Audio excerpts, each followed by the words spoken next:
took me a heartbeat to realise what he meant. Then I looked up desperately. The feather was tumbling floorward at bare shoulder height from landing. Forcing the sudden tension from my body, I reached out with my mind. Gently, form a pillow, don't knock it away.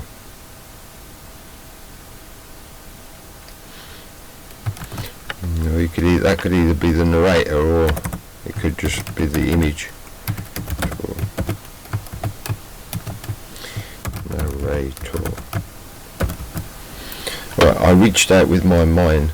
So the narrator's saying this because these, as a reader of the novel, you can kind of get these, you can use your imagination to think how this is someone's like inner dialogue. But then to show that, we need to be able to show that it's in the dialogue. So definitely any images of the lead character, his mouth is not moving, or at least he's not talking. But the narrator is actually getting across this idea that he's using his mind to control the feather. So I reach it gently, form a pillow, don't knock it away.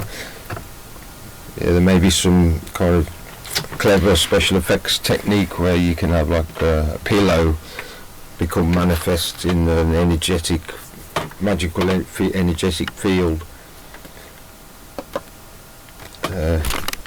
that demonstrates to the watcher of the movie that this is something only the magic or the magicians can see.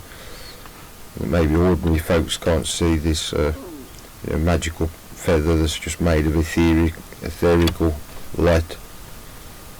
I heard Garkin's low chuckle, but didn't allow it to break my concentration.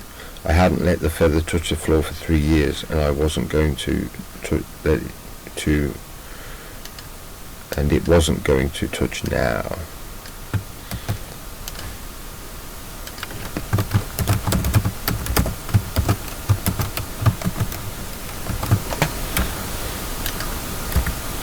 So this part would be good to have an image of the main character in the Garkin's hut interior, and showing that he's using his mind to control this feather that's floating there in mid-air. So then we're going to develop this into a prompt.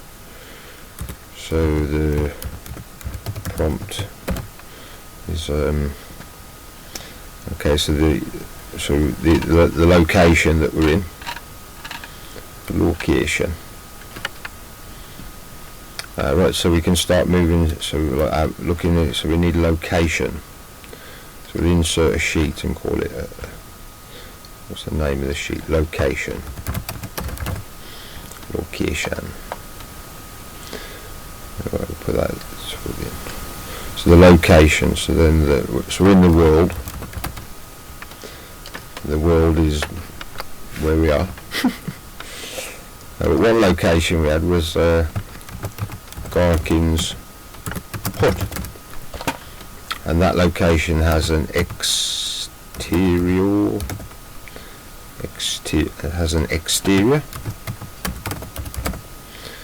and it has an interior. So what do we know about the space so far? Well, it has a chair in it. That. So then we're going to have like props and things inside the location. So we have a chair. Garkin's hut.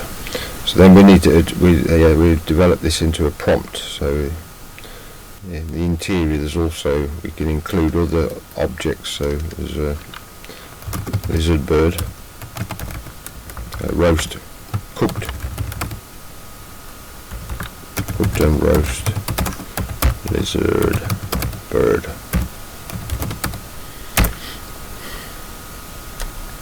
Maybe have a plate with a pewter plate.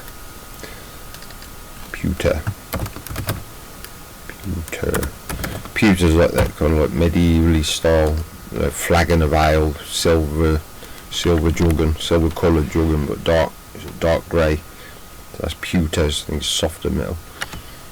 It all gives it that like medievally. So that, again, this world is kind of like the description of it.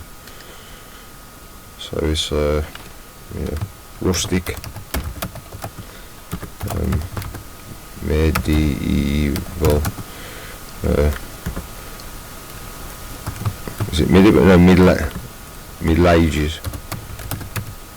Middle Ages type world, Earth type world. No, well, we just go for that. Rustic Middle Ages. The exterior, an old wizard's hut.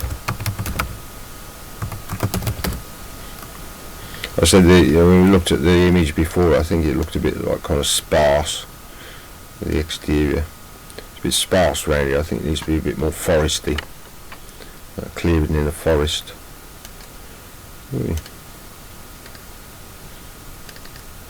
Old wizard's hut in a clearing in a forest. Yeah, or in the woods. In the woods. Is it forest or woods? Clearing in the woods. Right, we'll save that. Yes, we've got our characters. Wizard. Extra characters. The world.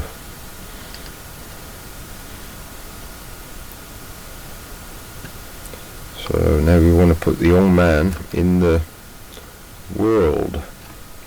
So inside old, so we have the description of in our characters, we've got the description of the main character. So then we use this to develop a prompt copy. So the prompt would be wizard's apprentice, young man, reddish shirt, brown pants, strawberry blonde hair.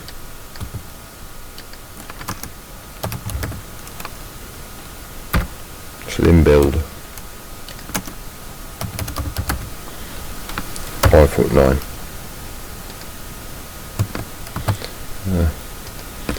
So we've got the interior, we've got the feather, floating feather, and we've got the description of the lead character to add in as the prompt. So inside old wizard's hut,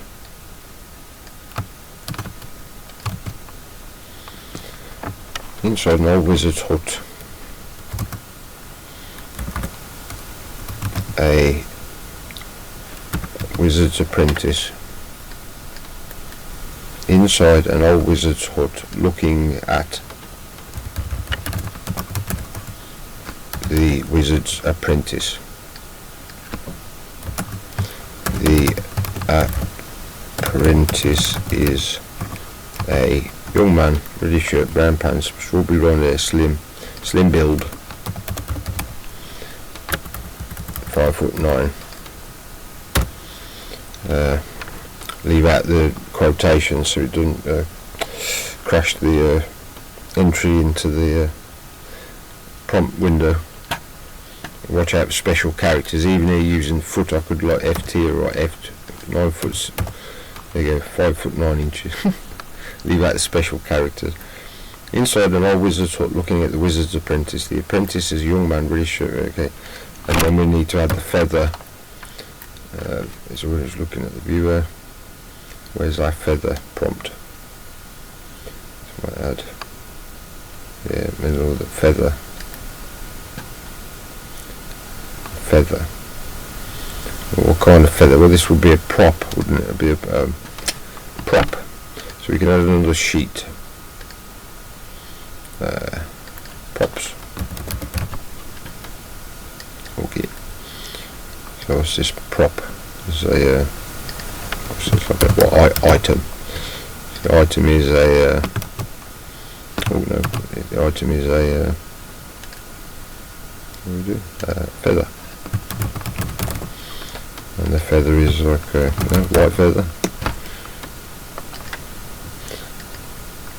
white pigeon's feather or white lizard bird feather. Ah, yeah, lizard bird feather.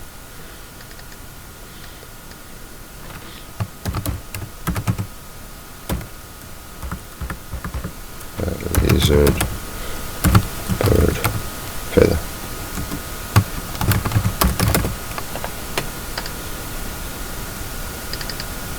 Actually, get some white lizard birds, or you get the all different colours. That's why some of them are different. Maybe be a multicoloured feather. The apprentice is concentrating on a floating feather,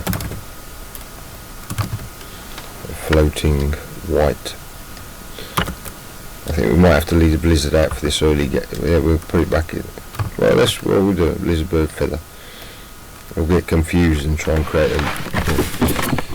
The apprentice is concentrating on a floating white lizard bird feather. Let's just see. Oh, just see what happens. We can. When we get it mainly most of the way there, we can then do it on the fly in this window. Yeah. Where is it? Wasn't going to let it touch now. It doesn't look like he's really like concentrating that hard. Now you've covered him over entirely. Oh no. He's focusing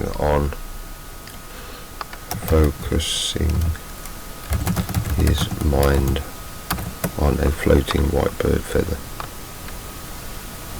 Where's he gone?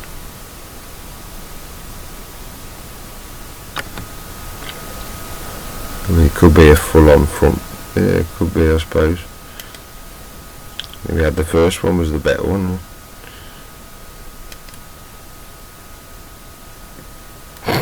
Maybe he's holding on to it. Oh man, we're gonna keep going through this. Yeah, it looks a bit doesn't look in a rustic inside, a rustic looking at a wizard's apprentice. Look, this young man in a poor rustic reddish shirt. There you go, make it look a bit more dishevelled. Oh, let's get the wrong. Just look a bit more dishevelled. What's that extra arm coming from nowhere? Right. So this is the prompt now that we can replace with this one. So actually that was the better prompt. So again we can adjust this even better as we go along and get these images finer. Because we can just let the AI just read the book and give it what it thinks is right, but we want to kind of engineer it so that we've got a bit more control over specific items within the scene, because that will relate to parts of the book, parts of the novel. Right, yes, so I'm just going to carry on with this for a while, and then I'll pause the video there, and then thanks for seeing this process, and we'll right, another fine myth.